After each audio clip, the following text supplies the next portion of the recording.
이자는 뭐 물론이고 원금도 탕감을 해주겠다 이렇게 말을 하면서 10,000원이라도 입금을 좀 해다오라고 요구를 합니다. 심한 경우에는요 5,000원 정도라도 입금을 해주면은 채무 조정을 해주겠습니다라고 이렇게 얘기를 합니다. 그럼 우리는 이렇게 생각할 수가 있겠죠. 뭐 이까지 소액을 받아고 무슨 의미가 있을까 생각을 하실 겁니다. 그런데 의미가 있습니다. 단돈 얼마라도 입금을 받으면요 완성된 소멸시효가 다시 살아나거든요. 그래서 대법원 판례가 그동안에는 이와 같은 경우에는 채무자가 시효 이익을 포기한 것으로 간주를 해왔었습니다. 이제는 앞서서 말씀드린 바와 같이 판례가 변경되었습니다. 그동안에 소멸시효가 완성된 이후에도 단돈 얼마 소액일지라도 변제를 하면 전체 채무를 소멸시효 이익을 포기한 걸로 간주를 해왔지만 이런 경우에도 이제는 무조건 포기한 것으로 보지 않겠다는 거거든요. 이제부터. 그러나 여기에서 우리가 이제 주의를 해야 될 점이 있습니다. 바로 그동안에는 소멸시효 완성 이후에 일부라도 변제를 하면은 무조건 전체 채무에 대해서 소멸시효 이익을 포기한 걸로 간주를 해줬거든요. 이제부터 변경된 대법원 판례 이후부터는 이렇게 하질 않고요. 각 사안별로 개별적인 검토를 해보겠다는 겁니다. 이 말은 무슨 말이냐? 만약 채무자가 소멸시효가 완성된 사실을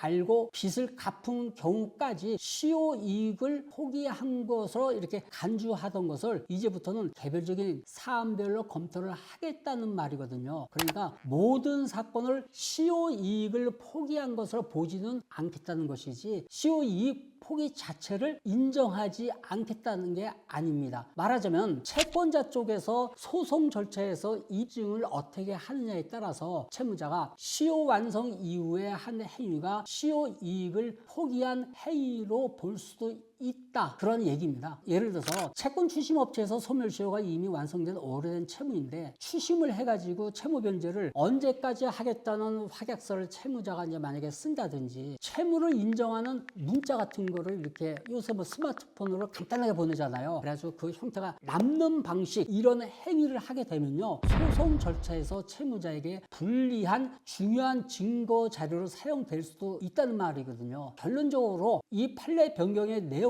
소멸시효가 완성된 채권은 이제부터는 어떤 경우에도 돈을 주지 않아도 법률적으로 아무 문제가 되지 않는다는 말이 아닙니다. 쉽게 말하자면요 이번 판례 변경 내용은요 시효 완성 전에 민사재판을 제기해서 판결문을 받아 놓은 경우까지 효력을 미치는 것이 아니거든요. 그 판결이 시효가 완성되기 전에 또 시효 연장을 위해서 민사소송을 법원에 제출을 하면요 그 시효는 또 다시 연장이 됩니다. 정말 주의를 하셔야겠죠. 그런데 오래된 채무가 있는 채무자분들은 변제할 수 있는 여력이 없는 분들이 많이 계실 겁니다. 일부러 갚지 않는 것이 아니고요 못 갚는 겁니다. 이런 경우가 정말 되게 많더라고요. 그러면 이와 같은 경우에는 자신의 채무를 확인을 해서 개인회생이라든지 개인파산과 같은 법률에서 정한 채무 조정 제도를 적극적으로 이용을 하셔가지고요 이 신용을 회복을 할 수 있도록 방법을 구상해 보시길 바라겠습니다. 그래서 소멸시효와 관련된 판례 변경에 대해서 이렇게 말씀을 드리면서 오늘 영상을 마쳐볼까 합니다.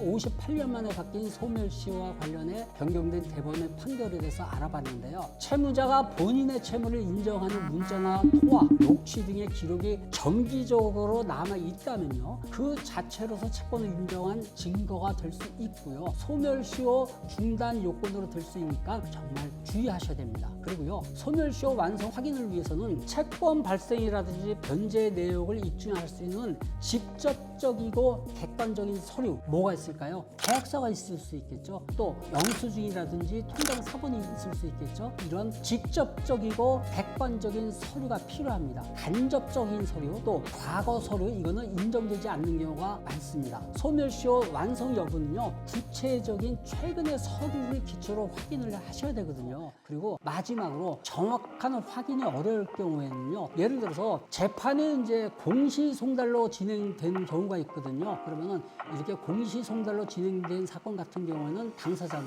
소송 자체를 모르고 계시는 경우가 있을 수 있습니다. 이런 경우는 물론이고요. 공인인증서가 있으면 대법원 나의 사건 검색 사이트에 들어가셔가지고 직접 내 사건에 대해서 찾아보셔도 되는데, 가급적이면은 가까운 법원을 한번 방문을 하세요. 왜냐하면 누락 채권이 없도록요, 이 법원 직원에게 부탁을 해가지고 전국 나의 사건을 검색을 해보시고, 두 번째 방법으로 한국신용정보원이라는 데가 있습니다. 이 신용정보원에서 신용정보 확인을 해보신 다음에 이걸 크로스 체크를 한번 해봐야 되거든요. 그래서 가급적이면 누락된 채권이 없도록 하셔야 돼요. 그러고 나서 이제 이 자료를 가지고 법률 전문가에게 직접 이렇게 상담해 보실 것을 권해드립니다.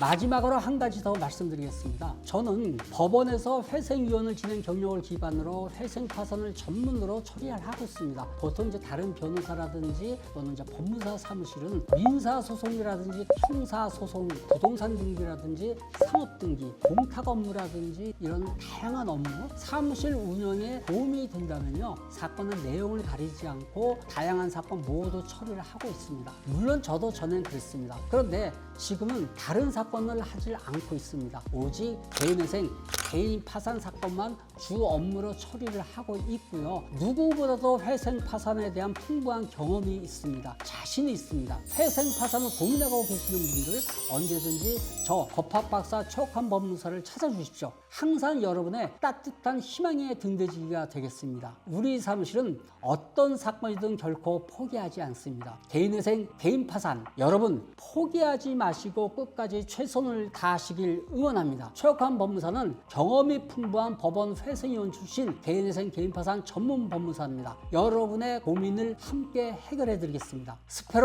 스페라, 숨을 쉰난 희망은 있습니다. 여러분에게 꿈과 행복을 찾아주는 여러분의 희망의 등대지기, 법원 회생위원 출신 회생파산 전문 법무사 법학박사 최옥환의 회생TV는 여기에서 마무리하겠습니다. 다음번에도 더 재미있고 유익한 콘텐츠로 찾아뵐 테니까요, 오늘 제 영상이 좋으셨다면 구독과 좋아요 눌러주시고 응원의 댓글 부탁드립니다. 다음 영상에서 뵙겠습니다. 여러분 안녕히 계세요.